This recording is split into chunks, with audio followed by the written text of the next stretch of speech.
ایوب خان کے 11 سالہ اقتدار کا سحر توڑنے میں ذوالفقار علی بھٹو کا کردار سب سے اہم تھا۔ سن 1966 سے لے کر 1971 کے برسوں میں یوں لگتا تھا کہ جیسے عوام ذوالفقار علی بھٹو کے لیے بنے ہوں اور بھٹو عوام کے لیے۔ اس محبت کا نتیجہ یہ نکلا کہ 1970 کے الیکشنز میں مغربی پاکستان کی عوام نے روایتی سیاسی قبیلے اور جاگیرداروں پر آکسفورڈ کے تعلیم یافتہ انقلابی لیڈر ذوالفقار علی بھٹو کو ترجیح دی۔ چونکہ وہ کسی سازش کے ذریعے برسر اقتدار نہ آئے تھے، اس لیے اپنی حکومت کا آغاز عوام پسند رہنما کی حیثیت سے کیا۔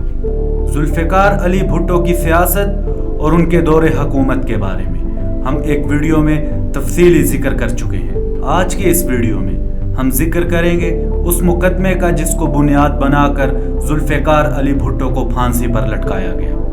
ہم یہ جاننے کی کوشش کریں گے کہ کیا پاکستان کی عدالتوں نے پاکستان کے وزیر اعظم ذوالفقار علی بھٹو کے ساتھ انصاف کیا یا انصاف کا قتل عام کیا گیا۔ جنرل ضیاء الحق، جس نے ذوالفقار علی بھٹو کی حکومت کا تختہ الٹا اور ذوالفقار علی بھٹو کو جسمانی طور پر بھی ختم کرنے کے لیے کیسے اپوزیشن اور پاکستان کی اعلیٰ عدالتوں کا استعمال کیا، اس کا ذکر بھی ہم اسی ویڈیو میں کریں گے۔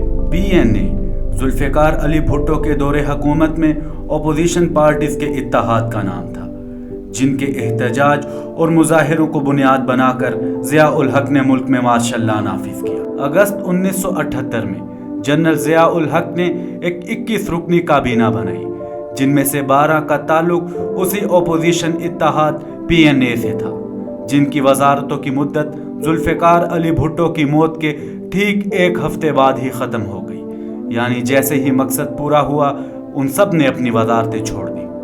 قومی اتحاد کے سیاست دانوں کے علاوہ ضیاء الحق نے بھٹو کی سیاسی اور جسمانی موت کے لیے پاکستان کی عدلیہ کو کیسے استعمال کیا، اس کا اندازہ اس واقعے سے لگایا جا سکتا ہے۔ یہ واقعہ معروف سیاست دان سردار شوکت حیات نے اپنی کتاب میں بیان کیا ہے، اور اس واقعے میں وہ لاہور ہائی کورٹ کے اس وقت کے قائم مقام چیف جسٹس مولوی مشتاق احمد سے ذوالفقار علی بھٹو کے مقدمے کے بارے میں گفتگو کر رہے ہیں، جنہیں 4 اپریل 1979 کو نواب احمد خان کے قتل کے مقدمے میں پھانسی کی سزا سنائی گئی تھی۔ سردار شوکت حیات اپنی کتاب میں لکھتے ہیں کہ میں لاہور ہائی کورٹ میں کسی ذاتی کام سے گیا تھا۔ میرا گزر چیف جسٹس کی عدالت کے پاس سے ہوا۔ معلوم کرنے پر کہ کیا چیف جسٹس موجود ہیں، ان کے سیکرٹری سے کہا کہ پوچھ کر بتائیں کہ کیا میری ملاقات ہو سکتی ہے۔ مولوی مشتاق نے مجھے اندر بلا لیا۔ میں نے پوچھا کہ سنا ہے کہ تم 5 لوگوں کو ایک آدمی کے قتل کے الزام میں پھانسی پر لٹکا رہے ہو۔ اگر یہ بات سچ ہے تو کیا تمہیں احساس نہیں کہ اگر تمہارا یہ فیصلہ سپریم کورٹ نے مسترد کر دیا تو تم اپنی ذات کو ذوالفقار علی بھٹو اور پیپلز پارٹی سے کیسے بچاؤ گے؟ جس پر مولوی مشتاق نے جواب دیا کہ تم فکر نہ کرو، مجھے سپریم کورٹ کے ججوں کی اکثریت نے حلف پر یقین دلایا ہے کہ میرا فیصلہ سپریم کورٹ میں بحال رکھا جائے گا۔ یہ بات اس وقت کی ہے جب ہائی کورٹ میں ذوالفقار علی بھٹو کے خلاف کوئی فیصلہ بھی نہیں دیا گیا تھا۔ بظاہر تو یہ ایک قتل کا مقدمہ تھا، مگر اس سے جڑے بعض کرداروں کے ذہن میں پلتی سازشوں اور دل میں نفرت اور اقتدار کی ہوس کی بدولت تاریخ کے کٹہرے میں یہ عدالتی قتل قرار پایا۔ ذوالفقار علی بھٹو کی عنایت سے فوج کے سربراہ اور اپنی موقع پرستانہ حکمت عملی سے ملک کے حکمران بننے والے جنرل ضیاء الحق نے 90 دنوں میں ملک میں انتخابات کا وعدہ کیا تھا۔ مارشل لا کے نفاذ کے بعد 1 اگست سے سیاسی سرگرمیوں کی بحالی شروع ہو گئی۔ لاہور ہائی کورٹ کے جسٹس KM سمدانی نے 13 ستمبر کو زیر حراست ذوالفقار علی بھٹو کی درخواست ضمانت منظور کر لی۔ رہائی کے بعد جب ذوالفقار علی بھٹو مختصر دورے پر لاہور پہنچے تو جیسے سارا شہر ان کے استقبال کے لیے نکل آیا، اور لاہوریوں نے ذوالفقار علی بھٹو سے کہا کہ وہ ان کی قیادت کرتے ہوئے گورنر ہاؤس پر قبضہ کر لے۔ اس جذباتی استقبال نے ذوالفقار علی بھٹو کے مخالفین کا چین چھین لیا۔ انہیں محسوس ہوا کہ بھٹو ابھی ختم نہیں ہوا۔ اس موقع پر الیکشن کا مطلب ذوالفقار علی بھٹو کی نئی طاقت اور توانائی کے ساتھ واپسی تھا۔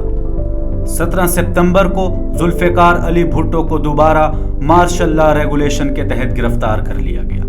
ضیاء الحق نے 29 ستمبر کو انتخابات ملتوی کرنے کا اعلان کرنے کے ساتھ ہی ذوالفقار علی بھٹو کو راستے سے ہٹانے کے منصوبے پر کام شروع کر دیا۔ ذوالفقار علی بھٹو کے بدترین سیاسی مخالف اصغر خان نے اپنی کتاب میں اس بات کو تسلیم کیا ہے کہ ذوالفقار علی بھٹو کے خلاف کارروائی اس لیے کی گئی کیونکہ لاہور کا استقبال اور ان کے انتخابات میں ممکنہ کامیابی سے ضیاء الحق شدید خوفزدہ تھا۔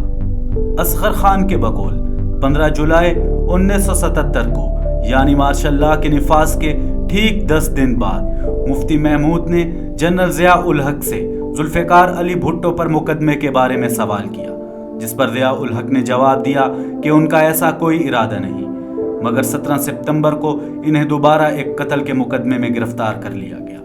اصغر خان کے مطابق مقدمے کے دوران ہی جنرل ضیاء الحق نے کہا تھا کہ وہ بھٹو کو پھانسی پر لٹکائیں گے۔ ضیاء الحق نے ذوالفقار علی بھٹو پر کرپشن، اختیارات کا ناجائز استعمال، انتخابات میں دھاندلی اور دیگر الزامات عائد کیے، مگر جب یہ ثابت نہ ہو سکے تو بھٹو کو 4 سال پرانے قتل کے ایک مقدمے میں ملوث کر دیا گیا۔ پیپلز پارٹی کے ایم این اے احمد رضا قصوری کے والد نواب محمد احمد خان کو نومبر 1974 میں قتل کر دیا گیا۔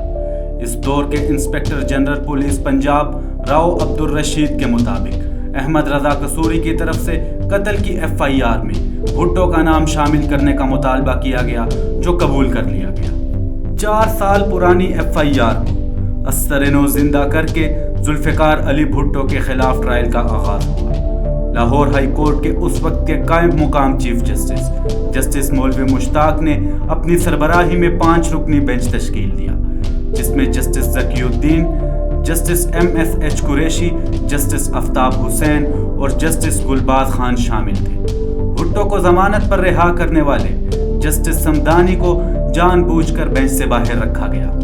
پاکستان کے معروف ماہر قانون حامد خان نے اپنی کتاب میں لکھا کہ مولوی مشتاق احمد نے بینچ کا انتخاب بہت ہی احتیاط سے کیا تھا۔ ذکی الدین پرانا مسلم لیگی تھا جو بھٹو کا سخت مخالف تھا۔ آفتاب حسین مولوی مشتاق کا منظور نظر تھا اور اس نے اسی کے مطابق چلنا تھا۔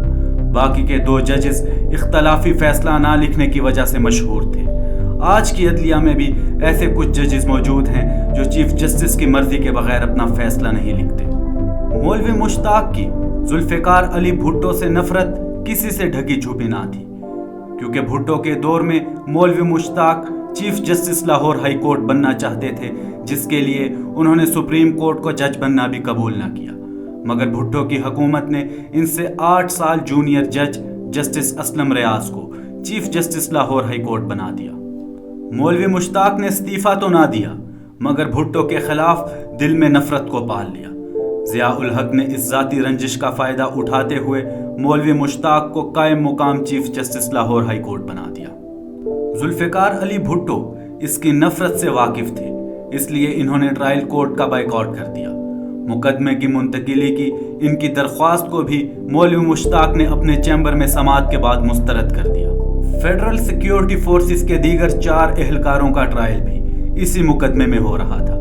ابتدا میں کورٹ کی کارروائی عام لوگوں کے لیے بھی کھولی تھی، مگر 25 جنوری 1978 کے بعد اسے خفیہ قرار دے دیا گیا۔ 18 مارچ 1978 کو ہائی کورٹ نے اپنے فیصلے میں تمام ملزمان کو مجرمانہ سازش اور قتل کے الزام میں سزائے موت سنا دی۔ جسٹس آفتاب حسین کے تحریر کردہ فیصلے میں ذوالفقار علی بھٹو کے اسلامی روایات کی پاسداری پر غیر ضروری سوالات بھی اٹھائے گئے۔ اس کے علاوہ وزیر اعظم کے عہدے کے لیے نااہل اور حلف کی خلاف ورزی کرنے والا قرار دیا گیا۔ ان تمام الزامات کا اس مقدمے سے کوئی تعلق نہیں تھا۔ عمومی طور پر قتل میں شریک مجرم کو سزائے موت نہیں دی جاتی۔ عدالتی تاریخ میں اس حوالے سے یہ فیصلہ قانونی تضادات کا مجموعہ تھا۔ ہائی کورٹ کے فیصلے کے خلاف سپریم کورٹ میں اپیل اور دلائل میں 1 سال کا وقت گزر گیا۔ 6 فروری 1979 کو 7 میں سے 4 ججز نے ہائی کورٹ کے فیصلے کو بحال کرتے ہوئے بھٹو کی سزائے موت کو برقرار رکھا۔ فیصلہ دینے والا بینچ ابتدا میں 9 ججز پر مشتمل تھا، مگر تکنیکی انداز میں 2 ججوں کو مطلوبہ فیصلے کی راہ ہموار کرنے کے لیے بینچ سے الگ کر دیا گیا۔ ایسا آج کل بھی پاکستان کی سپریم کورٹ میں اکثر نظر آتا ہے۔ حامد خان کے مطابق ایک جج جسٹس کیسر خان کو مقدمے میں سماعت تک بینچ میں ایڈہاک جج کے طور پر شامل رکھنا چاہیے تھا۔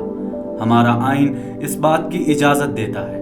ایسا نہ کرنے کی وجہ دوران سماعت ٹرائل کورٹ کے بارے میں جسٹس کیسر کے مخالفانہ نظریات کا اظہار تھا۔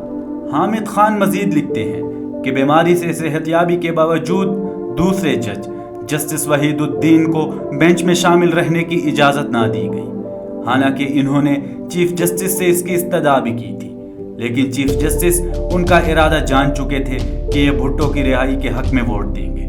ذوالفقار علی بھٹو کے وکیل یا بختیار کی نظر ثانی کی اپیل کو بھی سپریم کورٹ نے مسترد کر دیا اور یہ کہا گیا کہ آپ صدر پاکستان سے رحم کی اپیل کریں۔ 1 اپریل 1979 کو وزارت قانون کے جوائنٹ سیکرٹری ارشاد خان اور جنرل KM عارف بھٹو کیس کی سمری لے کر ضیاء الحق کے پاس گئے۔ جب وہ سمری لے کر صدر کے پاس گئے تو صدر نے رحم کی اپیل کو پڑھنا تک گوارا نہیں کیا اور بغیر پڑھے ہی مسترد کر دیا۔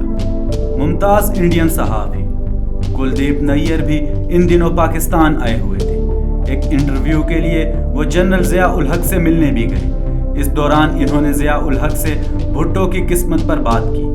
وہ اپنی کتاب میں اس حوالے سے لکھتے ہیں کہ جس سرسری انداز میں انہوں نے بھٹو کی اپیل پر رائے دی، اس سے ان کے دل میں بھٹو کے لیے نفرت چھلک رہی تھی۔ میں نے یہ نتیجہ اخذ کیا کہ ضیاء اسے پھانسی پر لٹکانے کا فیصلہ کر چکا ہے اور اب وہ صرف قانونی تقاضے پورے کرنے کے چکر میں ہے۔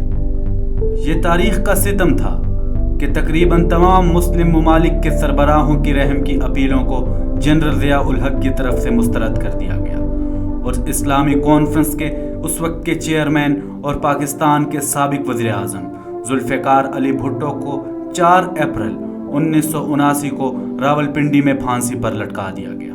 ذوالفقار علی بھٹو کے ساتھ ہونے والے اس ظلم میں جنرل ضیاء الحق سے زیادہ قصوروار اس وقت کی پاکستان کی عدلیہ تھی، جو اس ظلم کو ہونے سے روک سکتے تھے، مگر انہوں نے اس ظلم میں جنرل ضیاء کا ساتھ دیا اور حیرت انگیز طور پر آج تک پاکستان کی اعلیٰ عدلیہ کے کسی بھی چیف جسٹس نے اپنے اس اقدام پر اظہار شرمندگی نہیں کیا کہ ان کا ادارہ اتنے گھنونے کام میں شریک رہا تھا، اور یہ پاکستان کے لیے ایک لمحہ فکریہ ہے۔